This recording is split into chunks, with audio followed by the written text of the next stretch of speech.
of my previous videos I talked about why we moved to the Scottish Highlands, and today I thought I'd talk about how we moved 650 miles north from southern England all the way to the far north Highlands of Scotland.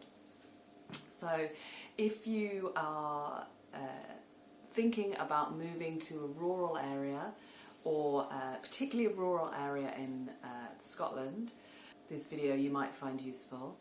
But if you're moving to sort of more town areas, or particularly town areas in Scotland, then you may find this less useful, but there is some general things. So yeah, if you would like to hear about how we moved 650 miles north, then stick around. So, firstly, how do you physically look at houses which are 650 miles away when you've got two young kids as well, or two kids in school? How do you actually do it? Well, it's quite tricky. So what we did was we looked online, obviously. That's the starting point. And if you're going to do that, then Rightmove I would recommend, or we did a lot of our looking on the market, which I hadn't used before in our previous moves. I think it was just Rightmove then, but on the market is great, and you can we saved searches for specific areas. So we were looking at specifically the Highlands because we wanted a more rural life, not remote, but rural. So we watched Escape to the Country, and this lady said, "I'm looking for rural, not remote." And we were like, "What's the difference?" And she explained it really clearly as a rural is where you are living in the countryside, but your access to amenities is higher than if you're living in remote areas where you're still in the countryside, but the access to amenities is much lower. So we wanted the access to amenities. So we looked at the Highlands, but not the remote parts of the Highlands. So we are definitely in the rural countryside, but our nearest shop is 2 miles away. Our primary school is 3 miles away. The nearest coffee shop is 8 miles away or something. The nearest doctors is 8 miles away, 10 miles away. And they have a hospital there too. So it's, you know, we're not too far from amenities for when we might need them. And we were particularly thinking about that because of the children and moving forward into teenage life. So our son is currently in P6, which is year 5 in England. So he has got 2 more years left at primary school before he goes to high school, secondary school. So we wanted to have him, particularly, to have access to his friends and make things a bit easier for him being more independent as a teenager. Didn't want to make it too difficult and too hard for him and my daughter when she gets there. But also for us, in terms of us moving, we've lived our whole lives, my husband and I have lived our whole lives in towns. My husband was born in South London, and grew up in South East London, and I grew up in Hampshire, in towns. So we've always lived with access to amenities all the time right there. So this was going to be a huge change, and we were scared to jump all the way into a remote area. Some might say we have jumped all the way in and are so far removed, which we are, so far removed from what we were. But that's a good thing, and what we wanted.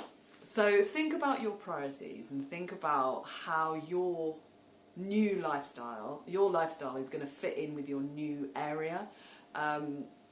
So that was one of our criteria. So we looked at all of the Highlands because it didn't matter because we've got no family here, it didn't matter where specifically we were going to move to.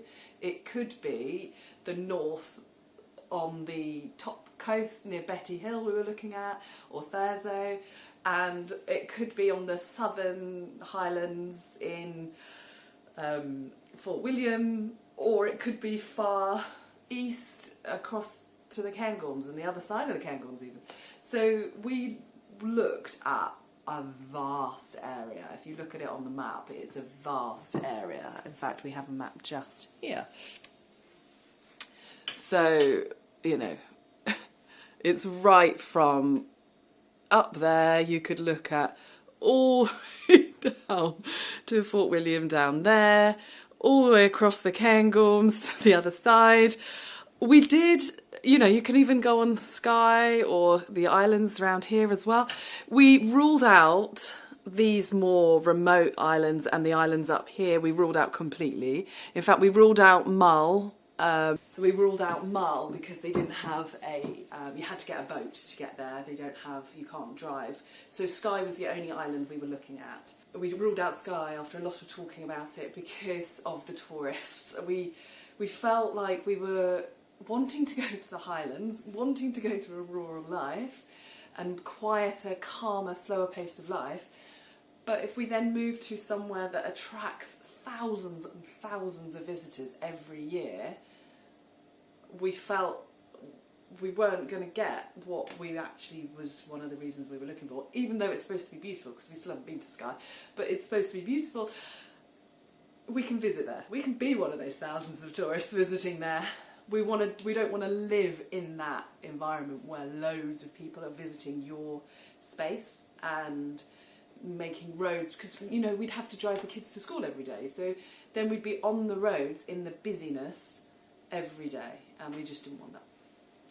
So we ruled out Skye eventually, but Skye was on the table for a long time actually, because so many properties on there are so beautiful. So think about what works for you, think about what works for your lifestyle and and really think about it. Imagine and picture yourself there. And we had to do it by picturing ourselves because we were 650 miles away. We couldn't just pop round the corner and think, okay, how would it feel to live here? So that's one thing I would recommend. And then in terms of the criteria for your house, do the same thing. How many bedrooms do you want? What do you want as the kitchen? How much land do you want? Because you can get land in the Highlands. Quite common actually, the houses come with a field or whatever. Do you want that? And if you do, how are you going to maintain that? Because you owe it to the landscape to look after the land that you have, if you have land. So just think about that and how it's going to work for you. So physically coming here to look at houses, we knew was going to be difficult. So we started online. We actually did a virtual viewing of 2 houses we did virtual viewings of. Did we? Or 3? It might have 2 or 3 houses we did virtual viewings of. One of them we dismissed almost straight away. We got off the phone, looked at each other, went no. It just wasn't for us. It wasn't a family house. And we looked at another house which we ruled out because it just doesn't, well, we didn't rule it out, but we thought it wasn't going to work for us because it was on a very steep hill. There was the sun issue because it was right next to a mountain or a hill, which blocked the sun a lot, and we wondered if that would affect our feeling of the place. So we were like, okay, this isn't going to work for us virtually, we need to actually physically be there. So we talked about one of us just going, and we thought that might work, but because it's our whole family going, we actually ruled that out and decided that we'd bring our whole family up and see if we could find a property. So we we all came up in February half term, and for about 4 or 5 days, and we viewed about 10 to 12 properties across a vast area. I should do the mileage of how far we actually went. I'll add it up and I'll put it down. I'll put it down below. But it was a vast area that we covered. From the furthest north we went to see was Brora, and the furthest south we went to see was Glencoe. and the furthest east we went to see was Aberdeenshire. So it was a lot of driving, and in a few houses. We ruled out most of the houses for various reasons. We didn't want to be too close to a main road. That was one of the biggest ones. We wanted to have a view. My husband wanted mountains and open space, and I wanted rivers or water of some description. If it didn't have one or both of those things, we ruled it out. And if the house needed too much doing to it, we ruled it out because we didn't have the time, with the kids needing to go to school, we didn't want to rent somewhere whilst it was done up.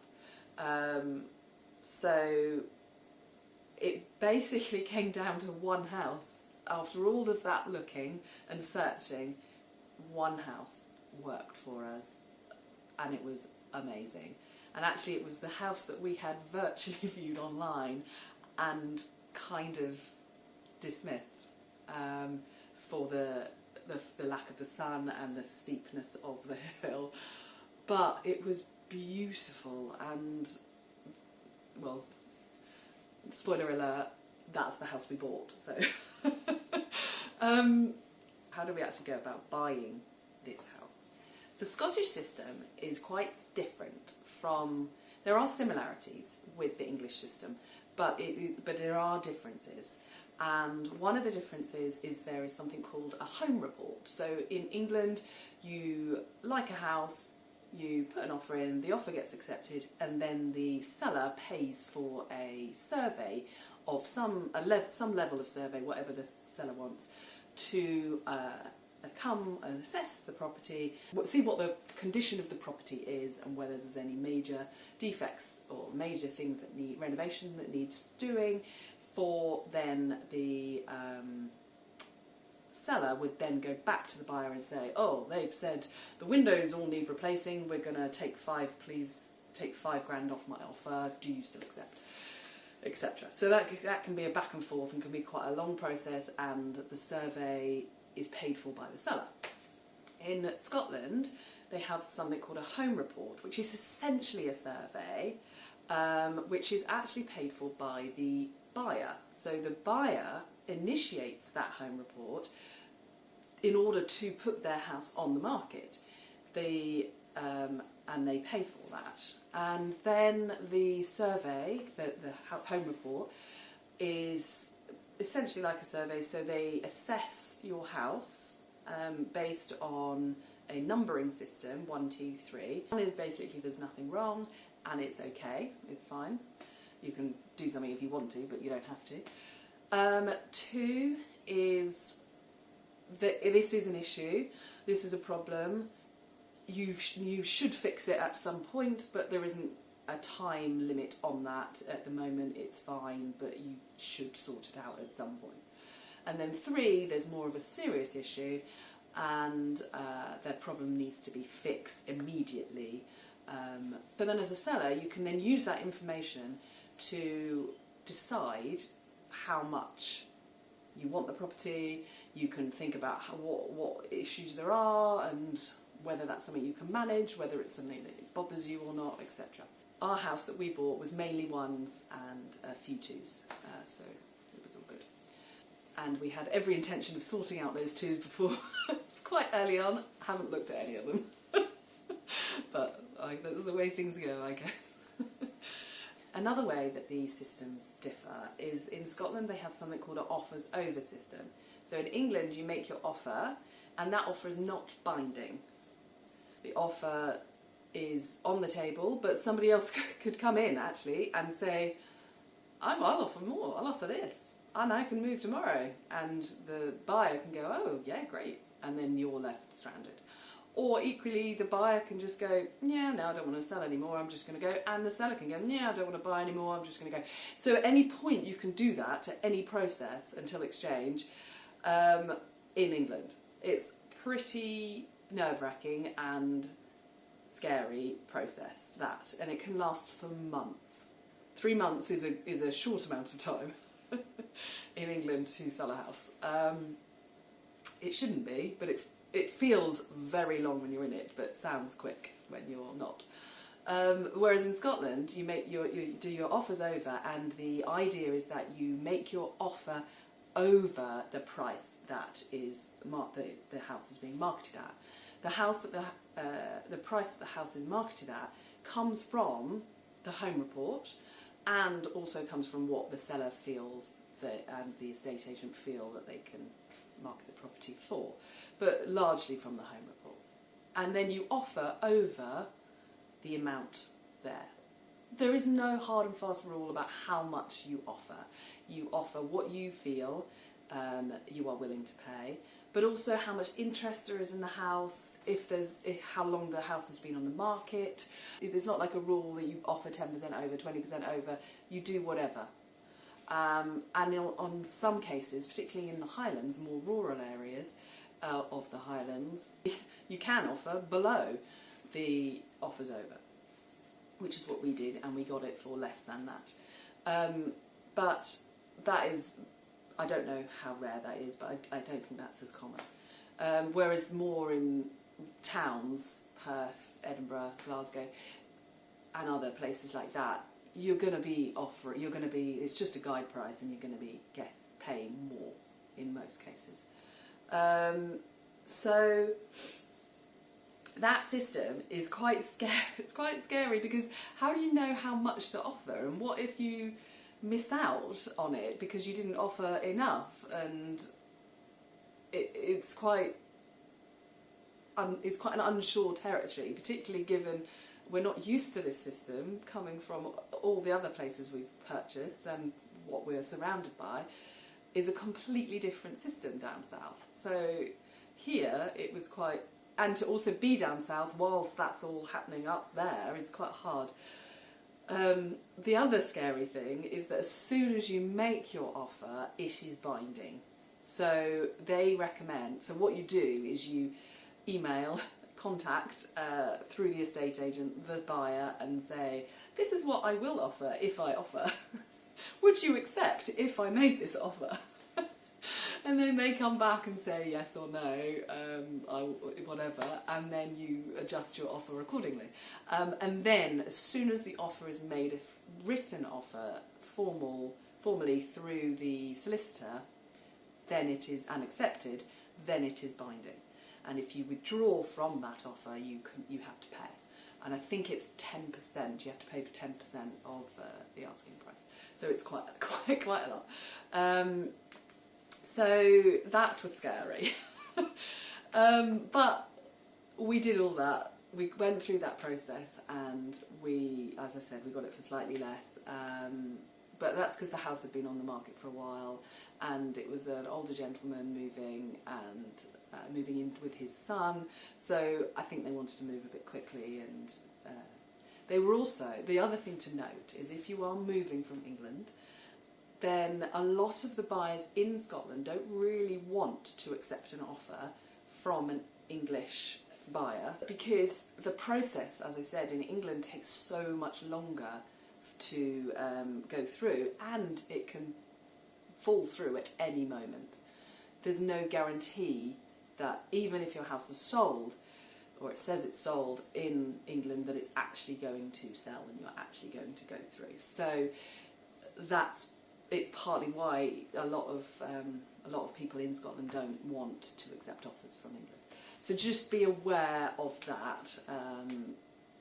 That, you know, the thing that they ask for usually is that your offer, that your house is sold, not just that it's on the market in England, that your house is sold in England. So at the very least. So otherwise they won't even accept an offer in Scotland, because why would they? You know, it's much clearer system. There's much more clarity with the system, much more safeguarding with the system in Scotland. Anything can go wrong in the English system, so at any point. So why would they risk that unless they have to? So just bear that in mind. So then came So we're at the point where we're going down the agonising months of the English system. Please work. I don't know, whatever. And eventually it did, and we were all good. And actually, it was really quick. It was just a couple of months, but it felt like an age. So we really wanted to move at the end of June, beginning of July, so that we could get the kids into school before they finished at the beginning of July. How we managed it, I don't know, but that's what we wanted, and we actually got it. So I started packing, started decluttering, and it took an age, but we did it. The other thing I would say on packing is the more you can just get rid of, really think, do I need this? The better. Just get rid of it. I didn't do it enough, and I've still got things that I'm like, why do I have this? Just get rid of it. So, moving costs. How much did it actually cost us to move? It's a lot. You're moving a whole household of furniture and etc. and a family of 4 we are, 650 miles north. So it's a lot. So the removals company, they couldn't do it in one day, the drive, because there's rules about how much they can drive. So they had to stop over in Glasgow, and then they continued the drive north, and then you have to obviously pay for that on the way back too. So it is a lot of money. The majority of the boxes. No, we didn't. We packed all the boxes. Why did we do that? Because we could. So I packed all the boxes. If we hadn't done that, I think it would have been a lot more. So I packed all the boxes. They then took everything in their truck. As I said, they stopped over Glasgow on the way there and back. They then unloaded everything when they got here. So all in all, it was about £5,000 to move, which is a lot of money. There was a cheaper company, but we went for the local company that we'd used before, the local company to where we moved from, because we wanted to support a local company, and it's a very well established local company in East Grinstead where we moved from. So then the other moving costs were, we decided to, they packed up the house on the Saturday, and then they didn't drive up until the Monday, and they met us here on Tuesday. So they left we packed up on the Saturday, they left so they stored it over for a couple of days, they left on the Monday, and we got here and they did that on the Tuesday. So we then drove, because it's, again, a long way, 2 kids, one of them gets car sickness, so we didn't want to do too long a journey each time, because she gets sick and it's not fair. So we drove halfway, or a longer way, we drove to Lancaster on the Saturday. So that was about 4 or 5 hours. Should have been less, but but you've got the M25, you've got the M6, you've got M40, is it? I don't know, M42, whatever it was, nightmares, all of them. But we knew once we got past that, the M6 further north and everything past that was just going to be much more of a breeze, and it was gorgeous. So we stayed in a hotel on Saturday night there, and then we went to the Cairngorms on Sunday, stayed in the Cairngorms on Sunday night, and then on Monday we then got the keys from, we then drove the rest of the way, which was still an hour and 45 minutes north, got the keys and moved in here on the Monday.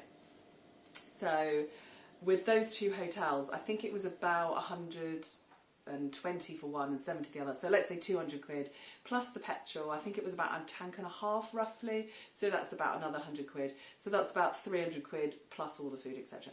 on top of the other. So the moving cost was about £5,500, which is a lot of money. So you've got to make sure you know that definitely you want to do it. But I think by now you would have known, hopefully. And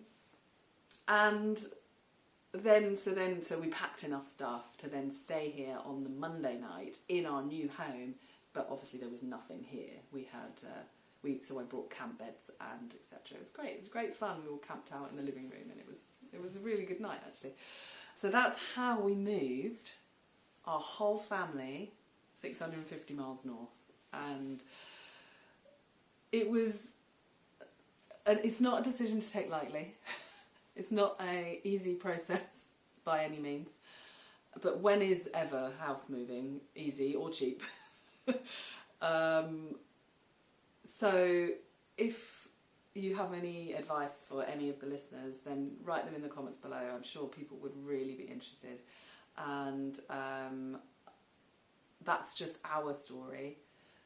It's one version of how to do it. I'm sure there's multiple ways, and there's no reason why your story is different. But just think about it, like I said at the beginning, think about what you want. And it is an amazing move. I love the Highlands so much, and it's wonderful being here. But it's quite the journey to get here. That's it for today. I will see you in the next one.